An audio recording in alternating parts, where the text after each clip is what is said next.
just log on out and then click the link that you received in your invite email to log back in. And then just as a reminder, we will be recording this session, and you will automatically receive it after the webinar via email. That'll come in the next couple of days. And then finally, we will be answering questions at the end of the session, but if at any point you have a question during the session, feel free to just type that in the question box in your control panel, and we will either get back to you right away via that same question box, or we will hold off and we'll answer that verbally at the end. If your question does not get answered, no worries. You will receive a survey at the end of the presentation where you'll be able to ask your question and we will answer it via email for you.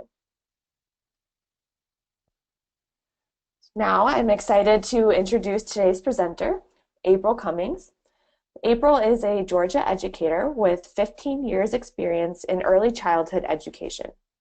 As a gifted resource teacher with the primary grades, April has been utilizing Kidblog for several years to help increase student engagement in writing across curriculum with her students.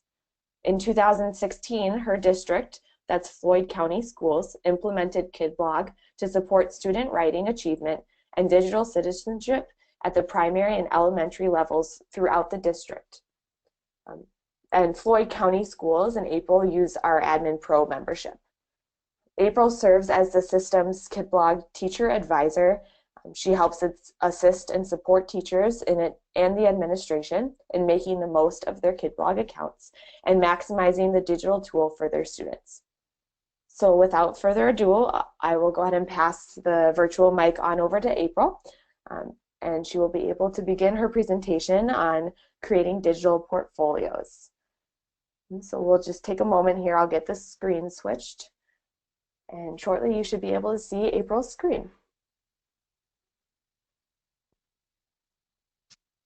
Okay, thank you so much for that nice introduction. I really appreciate that, and it's wonderful to be here with you today. Hello everyone, my name is April Cummings, and I am a gifted education teacher for Floyd County Schools, and I'm currently serving students in the primary grades at Glenwood Primary School. My school serves approximately 450 students, but mine is only one of 9 primary and elementary schools within my district. I've been utilizing Kidblog for several years. It's an important tool within the gifted curriculum that I teach. However, I do want to make sure everyone knows that Kidblog is an excellent tool for any grade level and any subject. For the first few years, I utilized the teacher account program, but this past year, Floyd County Schools chose to participate in Kidblog's Admin Pro account. In today's webinar presentation, we will look at the following points. The features of Kidblog that contributed to our decision to utilize this blogging format. I will share the benefits that are provided from Kidblog's digital portfolios. I will also share how my system prepared to roll out and support Kidblog district-wide. And then we'll save a few minutes at the end of the presentation, opening it up for questions. So let's get started. So why Kidblog? Two words, system goals. Floyd County Schools has set some common goals throughout our system this year and across all of our grade levels. And Kidblog allows us to provide our students, particularly in the primary and elementary grades, this past year with the tools necessary to help us meet these goals. The goals are to increase student achievement in writing and promote good digital citizenship as we utilize technology and the internet. So our focus, again, this particular year with the Admin Pro account was for primary and elementary students.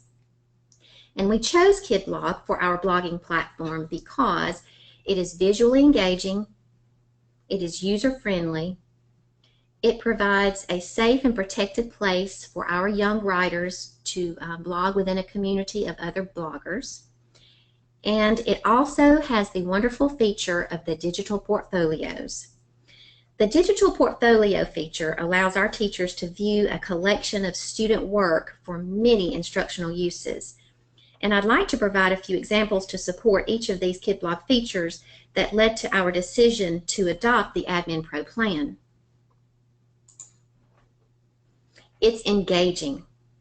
This is an image of my ClassBlog dashboard, and you can see that it is designed to be visually engaging.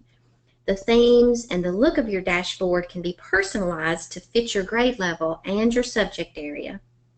Creating a visually friendly place for students to view and create their blogs is important as you try to promote interest and excitement for blogging. Again, particularly for those primary and elementary grades that are most likely going to be new to this process. And it has a look and a feel of a social media platform, which immediately creates interest among the students. It's user-friendly. Once students browse the community dashboard and select the posts that interest them, then they are able to quickly open the post and easily comment within the thread, and that is found just below the original post.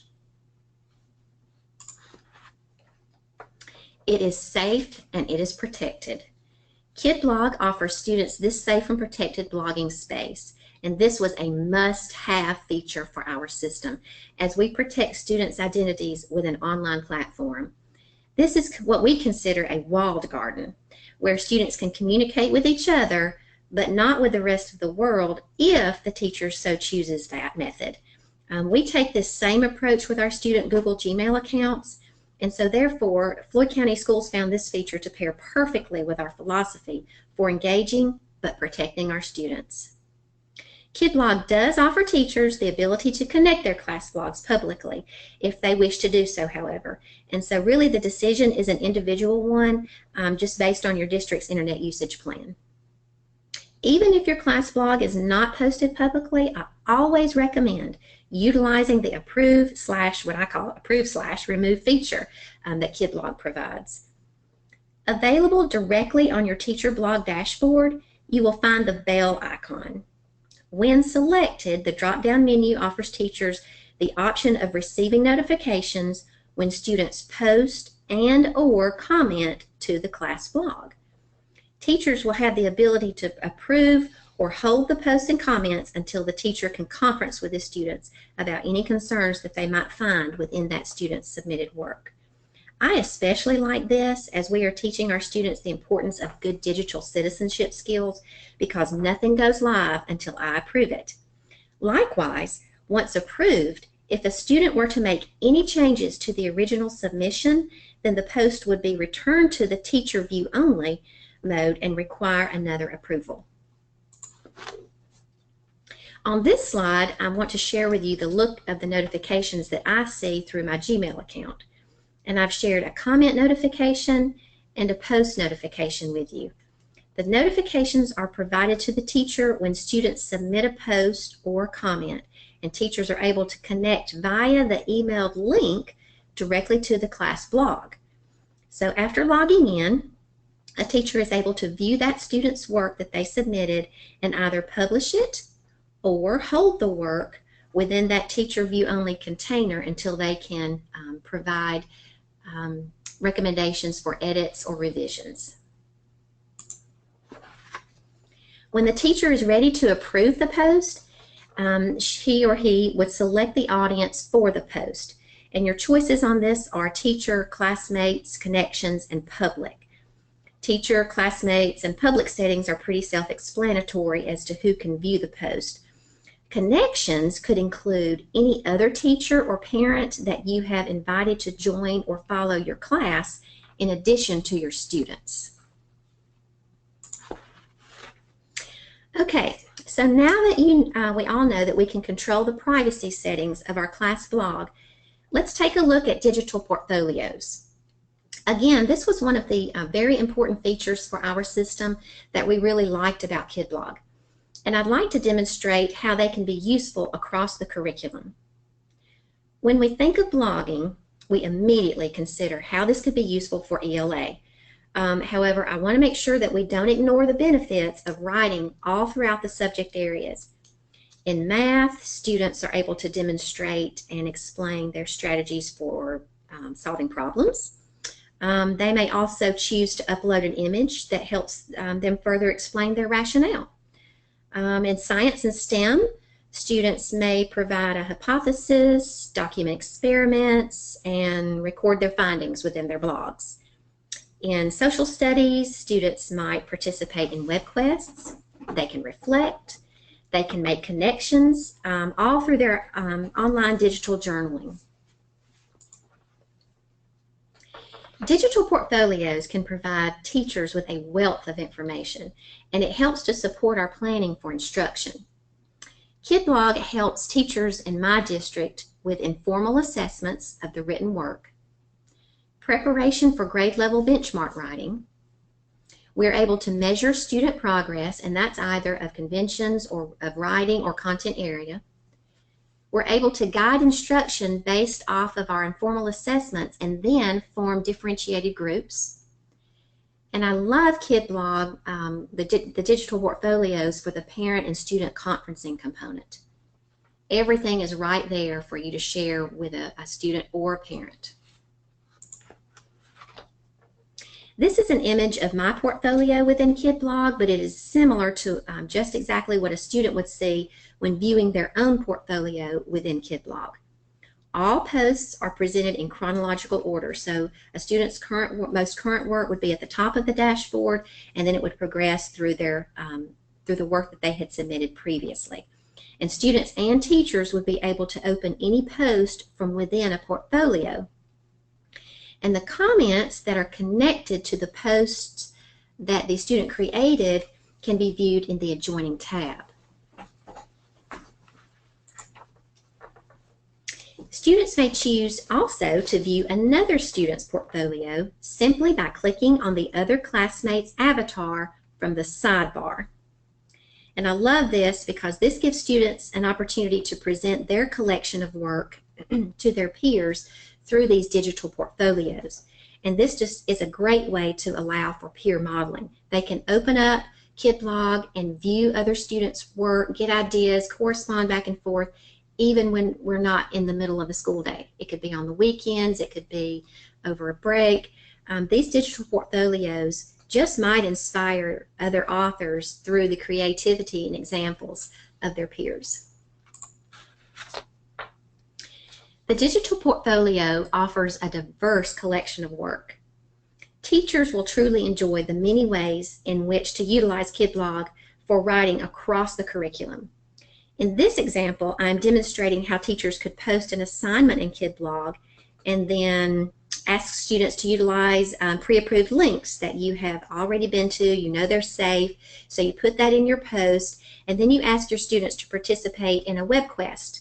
Students could follow the teacher instructions, and you see I have mine bolded here just to help with my first and second graders, and then the students would present their findings within a comment to your post.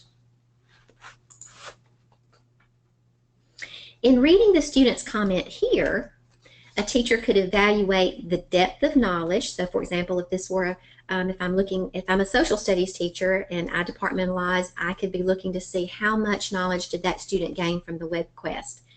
I could also be looking for conventions. I could be looking for whether or not this student was able to determine fact from fiction. Were they able to transfer information from what they read into their own words, as well as cite their sources as a reference.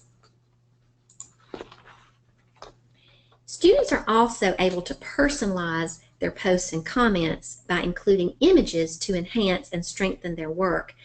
And I do, just as an aside, when I mention comments, providing thoughtful comments to posts really is an important part of blogging that teachers will also want to include within their instructional expectations for their students. But I do want to note that if teachers wish to have assigned work show up in that student's portfolio, you may want to ask the student to create an individual post as a response to your assignment rather than a comment. It really just depends on the assignment. If you are teaching about commenting, then of course you want that thread so that you can model that of good digital citizenship. But if the student work is going to require extensive inquiry and maybe contain a good bit of writing, I would suggest having them create a post so that their work is archived within their portfolio. I share this image with you just to provide you with some ideas for blogging extensions outside the platform and outside of your classroom. You may wish to print student blog posts. I have this one in my hallway, and I like to display their work for other classes that might not be utilizing Kidblog. We really enjoy letting those other students see what we work so hard on, if they're not within our blogging community. So teachers may wish also to combine another project assignment with their blogging. As students express their thoughts and opinions within the Kidblog platform, again, their work is collected and archived. This student's work, written to celebrate Read Across America Week, was recently selected to represent first grade across our system in the Young Georgia Authors Writing Contest. And having that student's digital portfolio readily available really made it convenient for me to peruse his work and then select something that he was proud to submit on behalf of the first grade. Another extension to blogging includes the opportunity to practice presentation and communication skills. Students are really encouraged to share their portfolios with others outside of the online blogging community so that they can highlight their work. For example, students may present during family reading nights, to other classrooms within the school, PTO meetings, and so on, just to name a few. As teachers informally evaluate student work within the portfolio, they may be looking for that variety of content. And narrative writing provides students with an opportunity to select topics of interest to them and provide that authentic work. This student also connected her images to her content in order to bring her writing to life. Other students may enjoy using the creative features within the Kidblog platform, just to personalize their images and support their writing through their own expression. And all of these opportunities for creativity are certainly going to expand the author's digital portfolio.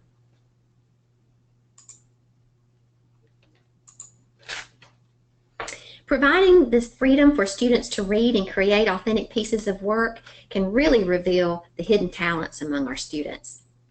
In this slide, I'm sharing a few student posts that this young man created, and he created tutorials. One on how to create bubbles within a captured camera image, and then another just on how to make friends. Students really can become the teachers for their peers if they're given the opportunity to write without barriers. Portfolios allow us as teachers to observe so much growth through written communication of our students. Because everything written within the class blog can be viewed by every member of the blogging community, teachers do have a way to conference and communicate with students regarding their posts and comments privately. When a private comment is sent from the teacher, only the author can see it. This allows teachers to provide timely yet effective feedback even beyond the traditional classroom. This is so helpful for me when commenting beyond the instructional day or during inclement weather days when school has been canceled or even on the weekends. Naturally, the opportunity for that one-on-one conferencing is still a great way to address your expectations and the need for edits or revisions by your students prior to approving or publishing their work. Now that we have looked at digital portfolios, I'd like to share a few of the steps that Floyd County Schools took once we decided to implement Kidblog district-wide throughout the primary and the elementary grades. Providing instructional continuity and the opportunity for collaboration among our teachers was an important factor in our decision to select Kidblog as our blogging platform district-wide. Having access to some system analytics and data regarding the use of Kidblog throughout our system is also important as we evaluate our programs based on effective usage. This slide simply shares a brief glance at the administrative dashboard. Through the Admin Pro account, Kidblog administrators of our system are able to view all active and archived class blogs, the name and URL of those blogs, and how many teachers and students are served through the Admin Pro account. To collect activity information, administrators are able to view at a glance how many posts and comments have been made within each of our class blogs. When making the decision to secure the Admin Pro account, you will want to invest in a few planning measures just to ensure a smooth transition for your district. You will want to consider whether or not your system network can handle the Kidblog platform and what devices you'll be using. Floyd County Schools uses Chromebooks as student devices, and our system is currently working towards one-to-one. We've been very creative in providing opportunities for blogging in schools where technology is still working toward that one-to-one. Before district-wide implementation, we met with our technology department and our instructional technologists to get ready. We planned a system rollout introduction session, and we requested that a couple of representatives from each school attend that.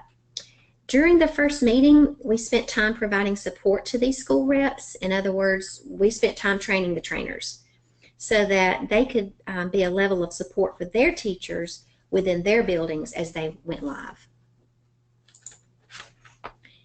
An important component in Kidblog implementation, district-wide or school-wide, is to communicate with your school administrators.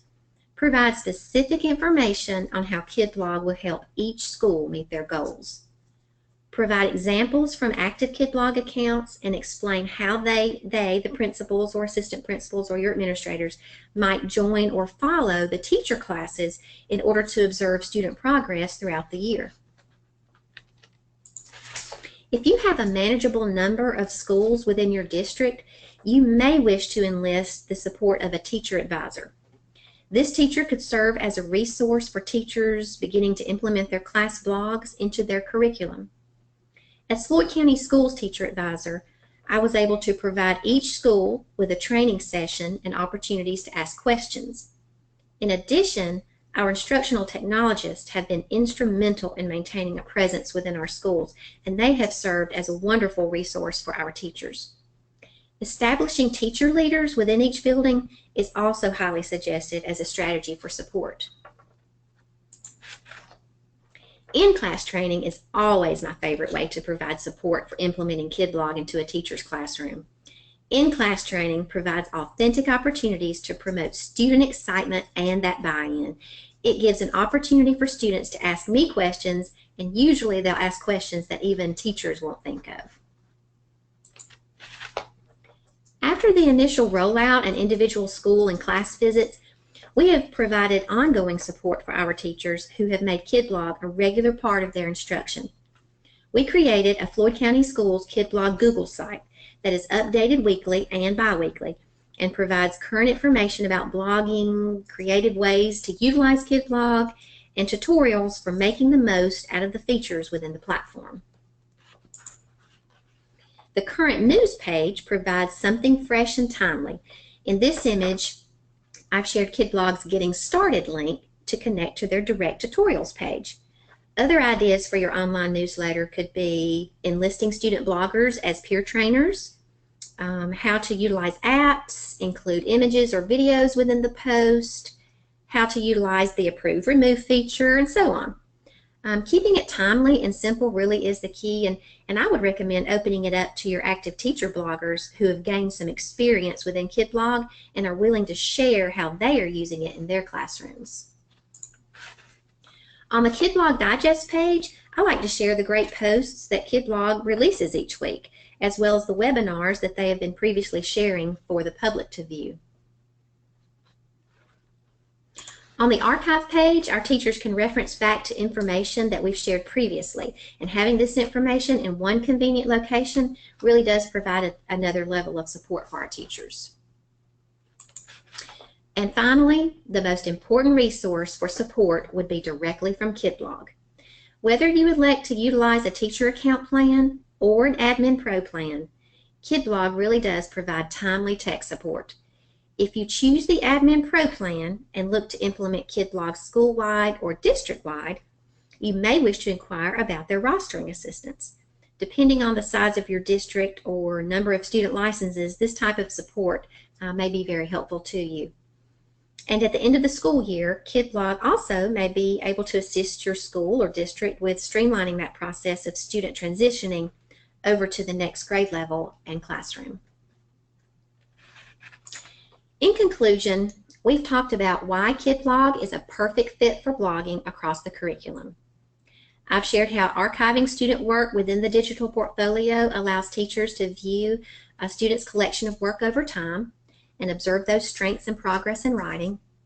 And I've also shared a few strategies for implementing Kidblog district-wide.